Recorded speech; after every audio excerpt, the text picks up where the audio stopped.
How could you bring this shame on our family, Emma? My dad thundered, his voice filling every corner of the kitchen. He stood at the head of the table, his face lined with disappointment and fury. Eliza leaned casually against the counter, arms folded, her lips pressed into a thin line as she watched the scene unfold. I sat there, stunned, my heart racing, the weight of their judgment suffocating me. My name is Emma Morgan. I'm 26 years old, and tonight my world is unraveling. My father, the only parent I have left, looked at me as though I was a stranger. Eliza, my twin sister, the one who always managed to come out on top, didn't even try to defend me. And now, accused of something I didn't do, I realized I was completely alone. It all started when court orders arrived at my father's house, each one more alarming than the last. They claimed I had defaulted on multiple loans, accounts I had no memory of opening. In the past weeks, I had received some weird calls talking about loans that I was supposed to repay. I dismissed them as scam calls, but the accusations were official, and the weight of the legal threats hung over me like a storm cloud. That's when everything truly fell apart. I didn't do it, Dad, I said, my voice shaking but firm. I don't know how this happened, but it wasn't me. Eliza shifted, her eyes glinting as she finally spoke. Come on, Emma. Are you seriously denying it? Everyone knows your name is on the documents, she said, her voice laced with pity. Why don't you just tell the truth and stop dragging this out? My dad's expression hardened as he looked at me. So what? Are you saying this is all a coincidence? The loans, the complaints, the accusations from people in those places? Why would they target you for no reason? I swallowed hard, trying to keep my voice steady. Because someone framed me, Dad. Someone used my name. I don't know how, but I swear to you I didn't do any of this. My eyes darted to Eliza, who raised her hands in mock surrender. Framed? Really? Eliza said, her tone dripping with disbelief. Who would go through all that trouble, Emma? And why you of all people? This sounds more like an excuse than anything else. Dad shook his head, pacing the room. Emma, I've always tried to be patient with you, but this is too much. You're not a child anymore. You need to take responsibility for your actions.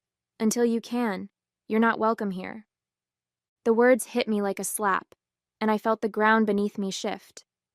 Dad, you're kicking me out? I whispered. I stood there frozen as my father's words sank in. Eliza sighed dramatically and shook her head. I hate to see this happen, but maybe some time away will help you reflect, Emma, she said, her voice honeyed with false concern. I looked at her, my throat tightening with anger and disbelief. You're loving this, aren't you? I said, my voice low. You've been the perfect one your whole life, and now you're watching me take the blame for something I didn't do. Eliza isn't the problem here, Emma, Dad snapped. You are. Don't make this harder than it has to be. Pack your things and leave tonight. The finality in his tone left no room for argument. My chest ached as I turned away, blinking back tears, knowing that no matter what I said, no one would believe me. I packed my bags in silence, each item a painful reminder of the life I was leaving behind. The walls of my childhood room felt foreign now, as if they belonged to someone else, a version of me that no longer existed. Eliza leaned casually against the doorway, watching me with an unreadable expression. I wish it didn't have to be this way, she said softly, her tone laced with sympathy that didn't quite feel real. I kept my back to her, shoving clothes into my duffel bag.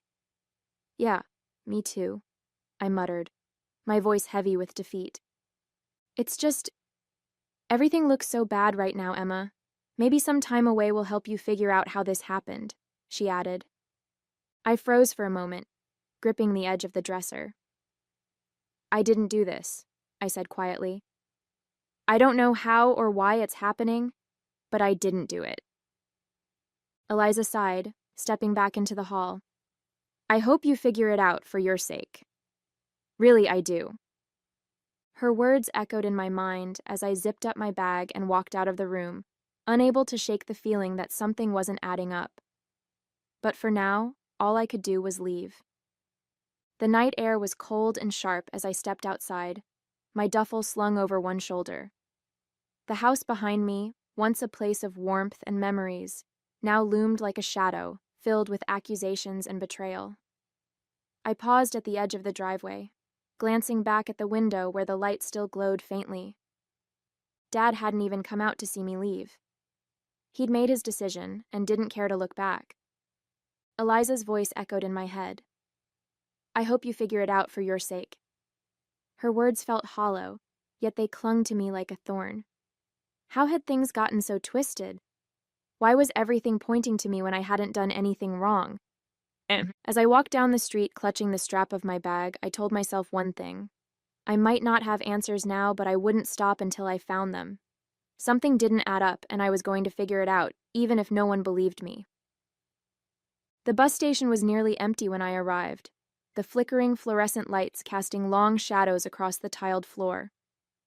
I bought a one-way ticket to the nearest city, my fingers trembling as I handed over the cash.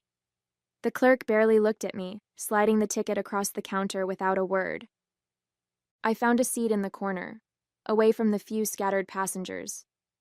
The reality of it all began to sink in as I stared at the crumpled ticket in my hand. I was alone now. No home, no family to fall back on. My mind raced with questions I couldn't answer.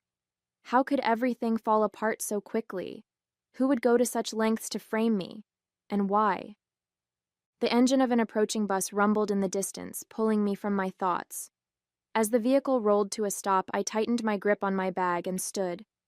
This wasn't the life I'd envisioned, but it was the one I had to face now, one step at a time. The first few days after leaving home were a blur of cheap motel rooms, instant noodles, and restless nights.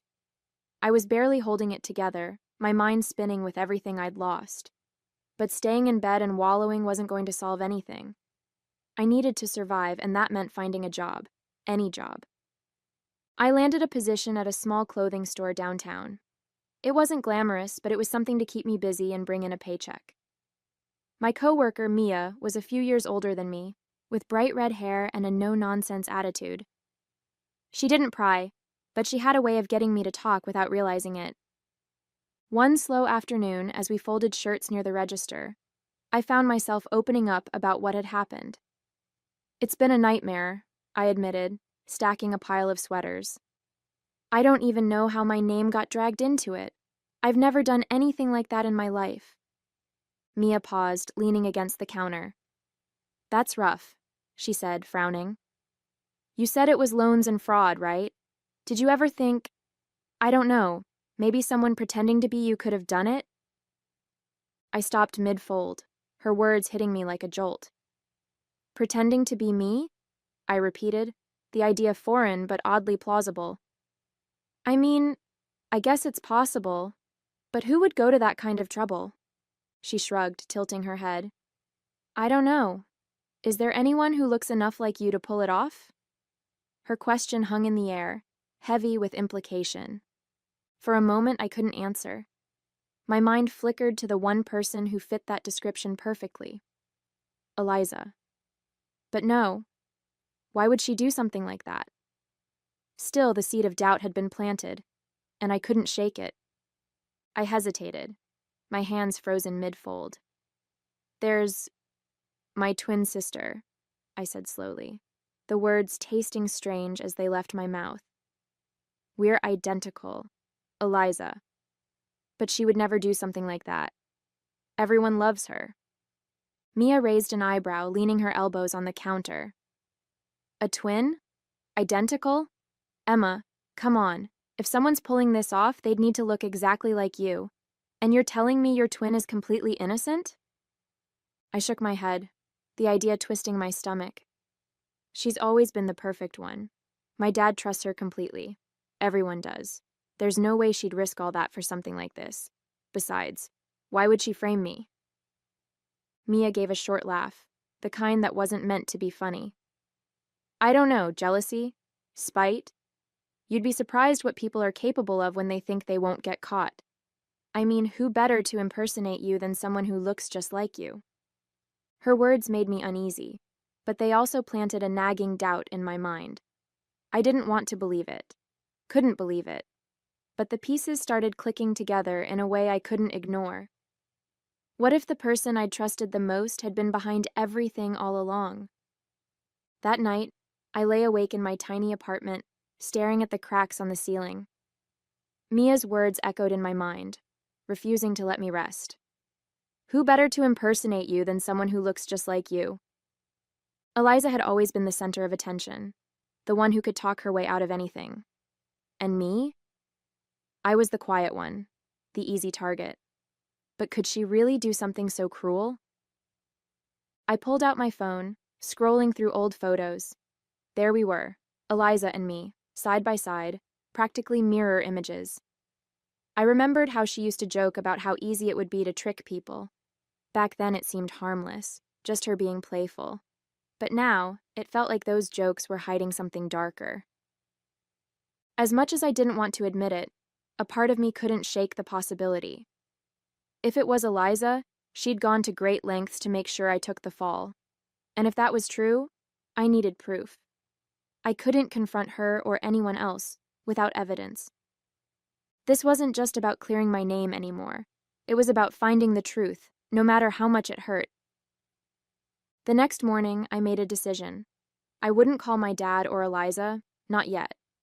If there was even a chance Mia was right, confronting them without proof would only make things worse. Instead, I'd focus on finding answers. At work, I told Mia I wanted to look into it, unsure how she'd react. To my surprise, she grinned and clapped her hands together. Finally, I was wondering if you'd decide to fight back. Let me help, she said, her enthusiasm catching me off guard. You don't have to get involved, I said, nervously twisting a hanger in my hand. Don't be ridiculous, I live for this kind of stuff, Mia replied with a wink. Besides, 2 heads are better than 1, right? Let's start with the basics. Where did these fraud claims come from? Do you have any paperwork or details? I nodded, pulling a folder from my bag. I'd managed to keep copies of the notices that had been sent to my dad's house. Mia scanned through them, her eyes narrowing as she flipped the pages. Most of these are linked to loans and accounts, she said, tapping the papers with her finger. We should check where these were opened. Maybe there's a trail we can follow. For the first time in weeks, I felt a glimmer of hope. Mia's determination gave me strength, and together, we began piecing together the puzzle. If Eliza or anyone else was behind this, we'd find out. One way or another. It all started when court orders began arriving at my father's house, each one more alarming than the last. They claimed I had defaulted on multiple loans, accounts I had no memory of opening. The accusations were official, and the weight of the legal threats hung over me like a storm cloud. Over the next few days, Mia and I worked tirelessly.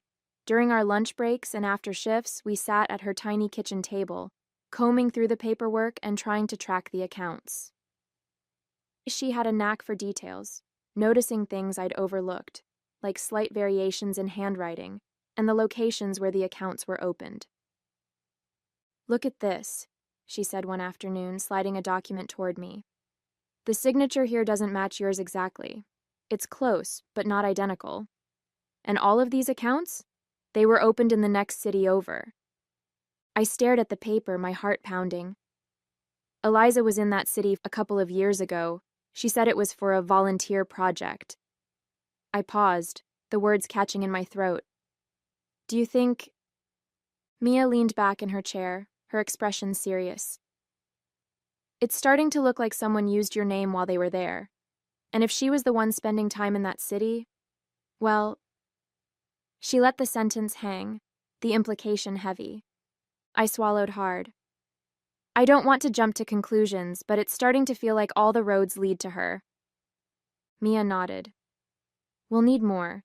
If she really did this, there'll be a bigger trail. Let's check for any transactions or other records linked to these accounts. Her confidence gave me the push I needed. I wasn't ready to accuse Eliza outright, but the pieces were falling into place. I could feel it. We were getting closer to the truth. The first place on the list was a small credit union on the edge of town. Mia and I stepped inside, the faint smell of paper and stale coffee lingering in the air. A young woman behind the counter glanced up and smiled. "Welcome back," she chirped. I froze. "Excuse me?" The woman's smile faltered slightly, but she recovered quickly. "Oh, sorry. I thought you'd been in here before.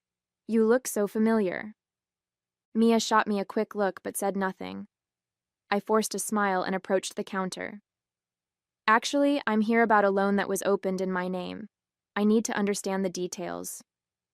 The woman nodded, typing something into her computer. As her eyes scanned the screen, she frowned slightly. "Yes, I see the account. It was opened 2 years ago. You provided the documents in person, so we'll just need to verify a few details." "In person?" I repeated, my voice shaking. "Yes," she said slowly, her gaze darting between me and the screen. "You brought your ID and signed the forms here in the branch." She hesitated, then added, "It was during a quiet afternoon. I remember because we chatted briefly about how warm it was for that time of year." Mia leaned casually against the counter, her expression calm but her eyes sharp. "Is there any chance you could pull up a copy of those documents? We'd like to check everything carefully." The employee hesitated. "I can't let you take them, but I can show you the scans in the system." She turned the monitor slightly, and there it was. My name, my signature, and my face. Except, it wasn't my face. Not exactly. Mia stepped closer, her voice low. "Emma, that's your sister, isn't it?" My stomach dropped. The face on the screen was identical to mine, but with subtle differences I couldn't deny. It was Eliza. My hands trembled as the truth I'd been avoiding stared back at me. We visited 2 more locations that day, each experience eerily similar. At every bank or loan office, the employees acted like they knew me, greeting me with familiarity or referencing conversations I'd never had. At one office, a middle-aged man behind the desk even chuckled. "Back again? Didn't think we'd see you so soon," he said, shuffling through papers on his desk. I forced a polite smile, my stomach twisting. "Actually, I'm here about some discrepancies with an account opened in my name," I said carefully. His smile faded slightly and he glanced up at me. "You're saying there's an issue? But you provided all the documentation yourself when you were here last month." Mia leaned forward, her tone casual but firm. "Was there any ID involved? Maybe you still have it on file?" The man frowned but nodded. "Of course. Let me pull up the account." When the documents appeared on his screen, my heart sank. The face staring back at me from the ID was unmistakable.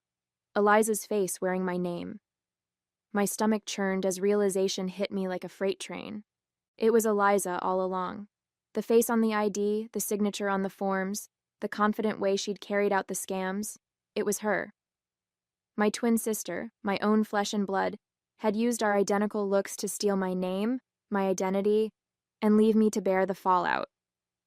I stared at the screen in disbelief, my chest tightening with a mix of betrayal and rage. Mia placed a steadying hand on my shoulder, her expression a mix of sympathy and quiet fury. "She's been setting you up from the start," Mia said softly, her words cutting through the silence like a blade. I wanted to scream, to cry, to storm out of the room and demand answers from Eliza. But all I could do was sit there, frozen, as the full weight of what she'd done crashed down on me. My own sister had framed me, and my father had believed her without question. As we left the office, my mind raced, piecing together everything I had ignored or brushed off over the past year. Eliza's sudden obsession with high-end fashion, the designer handbags, the tailored coats, the expensive jewelry she'd flaunted at family dinners. I'd asked her once how she could afford it all, and she'd laughed it off, saying, "Oh, just a little treat for myself. You know I've been saving up." At the time, I believed her. Why wouldn't I? She was always the one who had everything figured out. But now, those memories took on a sinister edge, the way she'd avoided specifics, the extravagant purchases that didn't match her modest job, the smug look she'd get whenever I questioned her success. It all made sense. She hadn't been saving up. She'd been using my name to fund her lavish lifestyle, leaving me to face the consequences. The next day, I met with a lawyer named David Cole, a calm, middle-aged man with a sharp gaze that seemed to see through every word.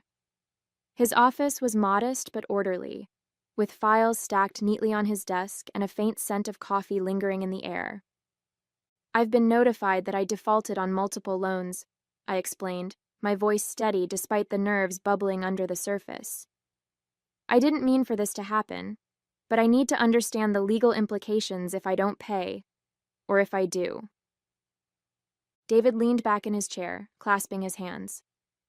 "If you pay off the defaulted loans, it won't erase the records of the defaults, but it can prevent further legal action, like lawsuits or wage garnishments. However, your credit history will still show the defaults unless the lenders agree to remove them, which isn't guaranteed." I nodded, digesting the information. "And if I don't pay?" "That's a different matter," he said. "The lenders could escalate to lawsuits to recover the funds. If they win, they could seek judgments against you, which might include seizing assets or garnishing wages. It could also hurt your ability to secure credit or loans in the future." His explanation was clear, but it left a sinking feeling in my stomach. Would paying them off at least help clear my name, even if the defaults stay on record? David tilted his head, considering. "It could show good faith, that you're taking responsibility and trying to resolve the issue. But clearing your name entirely would require addressing how the loans came about in the first place. If there's any question of identity theft or fraud, that would need to be investigated." I nodded, my heart pounding. I wasn't ready to bring up Eliza or the possibility of fraud, not yet. For now, I just needed to focus on what could be done, and how much worse things could get if I didn't act. I hesitated for a moment before speaking. What if, hypothetically, someone had stolen my identity and used it to open those loans? Would that change anything? David leaned forward, his sharp gaze narrowing slightly. "If your identity was stolen, that's a serious matter. You wouldn't be legally responsible for the loans, but you'd need to provide evidence to prove you weren't the one who opened them. That typically involves filing a police report, notifying the lenders, and disputing the accounts with the credit bureaus." "And what happens if I can't prove it wasn't me?" I asked, my voice barely above a whisper. "Then it becomes much more complicated," he replied. "The burden of proof is on you to show you didn't open the accounts. Without that, lenders will continue to treat you as the responsible party. But if you can gather any evidence, like being in a different location at the time or showing discrepancies in the application documents, it can make a big difference." I nodded, his words sinking in like weights on my shoulders. "So paying them off wouldn't clear my name if they think I'm the one who opened the loans?" "Not entirely," David said. "It would stop the legal actions against you for defaulting, but the history of the loans and the assumption that you opened them would remain unless you prove otherwise. If there's even a chance someone else is behind this, you need to investigate it now. The longer you wait, the harder it'll be to gather evidence." I nodded again, my mind racing. His advice made sense, but it also meant I couldn't avoid the truth forever. David's expression softened slightly as he leaned forward, his voice steady. "If you can prove that your identity was stolen and you weren't the one who opened those loans, you won't be held liable for the debts. The lenders will have to close the fraudulent accounts and stop pursuing you. Your credit report can also be corrected to remove the negative marks associated with those accounts." Relief flickered for a moment before another question crept in. "And what happens to the person who stole my identity?" "That depends," David said, his tone firm. "If you provide evidence of identity theft, it becomes a criminal matter. Law enforcement could get involved, and the person responsible could face charges for fraud, forgery, or other related crimes. Penalties could include fines, restitution to the lenders, or even prison time, depending on the severity of the case." I swallowed hard. "So, if I come forward with proof, I'll be cleared, but the person behind this, they could face serious consequences?" "Yes," he said, meeting my eyes. "But clearing your name is your priority. If someone close to you is responsible, I know it might feel complicated. But remember, this isn't just about money. It's about justice and protecting yourself from further harm. I nodded slowly, his words settling heavy in my chest. If it came to that, I'd have to make a choice. Protect the person who betrayed me, or finally fight for my own truth. The decision weighed heavily on me, but I knew I couldn't keep running from the truth. Eliza had to face the consequences of what she'd done, not just for me, but for the family she had deceived so easily. I couldn't let her actions ruin my life, but at the same time, the thought of sending her to jail made my stomach churn. That's when the plan formed in my mind. I would confront her, but on my terms. My family used to have a big gathering every year. At the family reunion, with everyone present, I'd lay out the proof of what she did. I wanted her to feel the weight of her betrayal, to see the disappointment in our father's eyes, and to be held accountable for what she'd done to me. But I wouldn't turn her in to the authorities, not if she agreed to make it right. Eliza would have to settle the loans she'd taken out in my name. She would fix this mess and take responsibility quietly, without dragging me through further humiliation or legal battles. It was a compromise, one that spared her the worst consequences while giving me the justice I deserved. The family reunion was only a week away.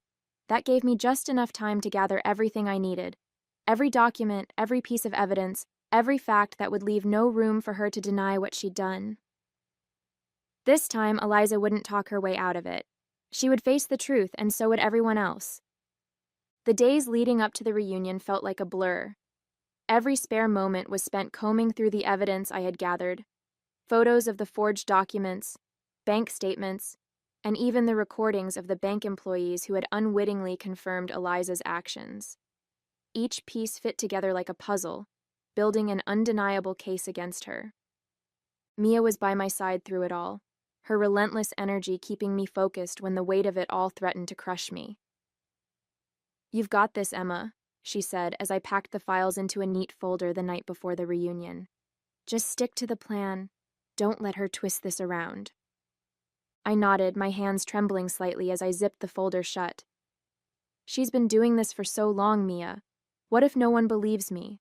What if Dad sides with her again?" Mia placed a reassuring hand on my shoulder. "This time, you're not just speaking your truth, you're showing it. They can't argue with facts, Emma. You've done everything you can. Now it's time to let the truth do the rest." Her words stayed with me as I went to bed that night, my nerves tangled with anticipation. Tomorrow, everything would change, one way or another.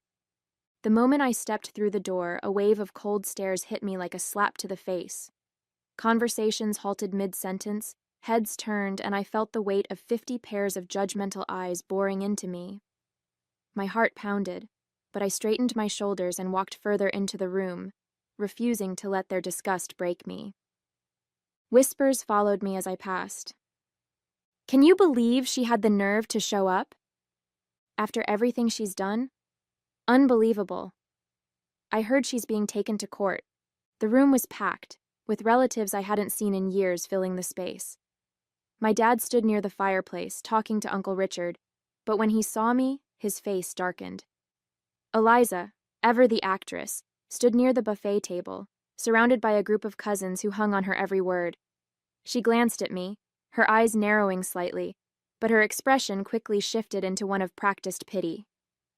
"Emma," Dad called, his voice clipped and cold. "I'm surprised you even showed up." I forced a polite smile and held my ground. "Of course I showed up. It's a family reunion, isn't it?" The tension was thick enough to cut with a knife. Eliza sauntered over, a drink in her hand, her voice dripping with condescension.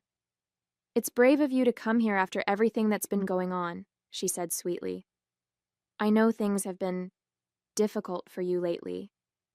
I clenched my fists at my sides, my folder tucked securely under my arm. "You have no idea, Eliza. But that's why I'm here. I have something to say, and I think everyone here deserves to hear it."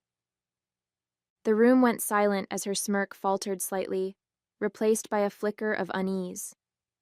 This time, I wasn't going to let her control the narrative. This time, the truth would speak for itself. I stepped forward, my heart pounding so loudly I could barely hear myself think. The room fell into an uneasy hush, all eyes glued to me. I could see the disbelief, the anger, the pity in their faces. But I focused on Eliza. Her smug confidence was still there, but I noticed the faintest flicker of tension in her eyes. She knew something was coming. I began, my voice steady despite the adrenaline coursing through me. I know many of you have heard things about me recently, things that make me look like a liar and a thief. I've been accused of defaulting on loans I never took and ruining the family's reputation. It's hurt me deeply to think that so many of you believe I could do something like that. I paused, scanning the room, letting the silence settle. Eliza shifted slightly, her smile thinning. But I didn't come here to plead my innocence with words alone. I came here with proof. I pulled the folder from under my arm and held it up. Everything I'm about to show you is documented and verifiable. Bank statements, witness testimonies, even recordings from the places where these loans were supposedly taken out. Murmurs rippled through the crowd, and I opened the folder, holding up the first document, a scan of the loan application with Eliza's forged signature and photo. This is the application for one of the loans. The signature isn't mine. The photo ID, though it uses my name, isn't me. It's her. I pointed directly at Eliza. Gasps echoed through the room, and her confident facade cracked for just a moment before she quickly recovered. "That's ridiculous," she said, her voice rising as she laughed nervously. "Why would I ever do something like that? Emma, this is desperate, even for you." But I didn't stop. I laid out every piece of evidence, the mismatched handwriting, the dates she'd been in the cities where the loans were taken out, the employees' descriptions of her. Piece by piece, the puzzle came together, and the crowd turned their eyes to Eliza, their expressions shifting from pity for me to suspicion toward her. By the time I finished, the room was buzzing with tension. I looked directly at my father, his face pale, his eyes darting between me and Eliza. "Dad," I said, my voice softer now. "I know you don't want to believe this, but the truth is right here.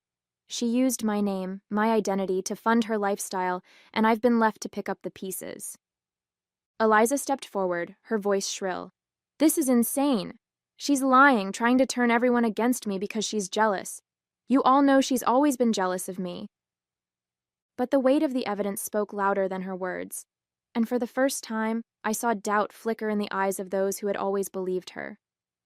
The room was filled with stunned silence as I finished speaking, my evidence laid bare for all to see. Faces that once held disgust and judgment now showed shock and disbelief, their gazes shifting from me to Eliza with growing unease. Whispers spread like wildfire, and I could see the shift, slow at first, but undeniable. They believed me. For the first time, the weight of their judgment lifted, replaced by the crushing realization of what Eliza had done. Eliza's face twisted with anger as the whispers grew louder, the weight of the evidence pressing down on her. "This is ridiculous," she snapped, her voice sharp and trembling. "I don't have to stand here and listen to these lies." She shoved past the crowd, her heels clicking furiously against the floor as she stormed toward the door. "You're all pathetic for believing her," she shouted over her shoulder before disappearing into the night, leaving the room in stunned silence. As soon as the door slammed shut behind Eliza, the room erupted into a mix of murmurs and hesitant apologies. A few relatives approached me, their voices soft, laden with guilt. "I'm so sorry, Emma," one cousin said, her eyes welling with tears. "We had no idea." But I couldn't stay to listen. My heart raced as I turned and followed Eliza, pushing past the crowd. I needed to confront her, alone. "Emma, wait!" my dad's voice called after me. I hesitated for a moment, then kept going. I heard his footsteps behind me as I stepped into the cool night air, scanning the parking lot for Eliza. There she was, fumbling with her car keys, her hands shaking as she tried to unlock the door. "Eliza!" I shouted, my voice echoing in the quiet lot. She froze, then turned to face me, her expression a mix of fury and panic. My dad caught up, his breath ragged, and looked between the two of us, confusion and anger etched on his face. "What the hell is going on here?" he demanded, his voice breaking the tense silence. I stepped forward, my eyes locked on Eliza. "You're not running away from this. We need to talk. Right now." Eliza's eyes darted between me and our dad, her panic barely concealed beneath her defiant glare. She crossed her arms, leaning against the car as if she could shield herself from what was coming. "Admit it, Eliza," I said, my voice steady but firm. "Tell Dad the truth about what you did, or I'll have no choice but to take this to the authorities." Her jaw tightened, and for a moment I thought she might lash out. But the weight of the situation was pressing down on her, and she knew it. "Eliza," Dad said, his voice shaking, filled with anger and desperation, "is what Emma's saying true? Did you really do this?" Eliza scoffed, rolling her eyes. "Fine," she snapped, throwing up her hands. "Yes, I did it, okay? I used her name for the loans. I didn't think it would get this far. I figured it'd all blow over and no one would even notice." Dad staggered back a step, his face pale. "How could you, to your own sister? To this family?" "I didn't think she'd be such a martyr about it," Eliza shot back, her voice cracking. "I needed the money, and she's always been flying under the radar. I thought she'd just take the heat and move on." I shook my head, my heart pounding. "You didn't just hurt me, Eliza, you destroyed my life, and I was ready to let you get away with it if you'd just own up to it and fix it. But if you don't settle those loans and clear my name, I'll make sure everyone knows what you've done, including the police." Eliza froze, the weight of my ultimatum hanging heavy in the air. For once, she had no comeback, no way to charm her way out of the mess she'd created. Eliza's defiance crumbled, her shoulders sagging as tears welled in her eyes. She looked down at the ground, unable to meet either of our gazes. "I'm sorry," she whispered, her voice barely audible. "I never meant for it to get this bad. I didn't think it through." Dad stared at her, his expression a mix of disappointment and disbelief. "You didn't think? Eliza, do you realize what you've done to your sister, to this family?" She wiped at her eyes, shaking her head. "I'll fix it," she said quickly, her voice trembling. "I'll pay back everything. I'll settle the loans. I'll clear Emma's name. I swear I'll do whatever it takes to make this right." I watched her carefully, searching for any hint of manipulation, but for the first time, Eliza looked genuinely ashamed. "You better mean that," I said, my voice firm but quieter now. "Because if you don't, I won't hesitate to take the next step. This is your last chance, Eliza." She nodded frantically. "I do. I'll do it, Emma. I promise." Over the next few weeks, Eliza kept her word. She contacted the banks, paid off the defaulted loans, and provided statements clearing me of any involvement. It wasn't an easy process, and it didn't erase the damage overnight, but step by step, my name was restored. While I couldn't forget what she'd done, I felt a sense of closure. In the end, justice was served, not through revenge, but through accountability. Eliza's actions left scars, but they also gave me the strength to stand up for myself and reclaim my life. My family began to see me for who I truly was, not the person they had unfairly judged. Though trust with Eliza would take time, I found peace in knowing I had finally stepped out of her shadow and into my own light.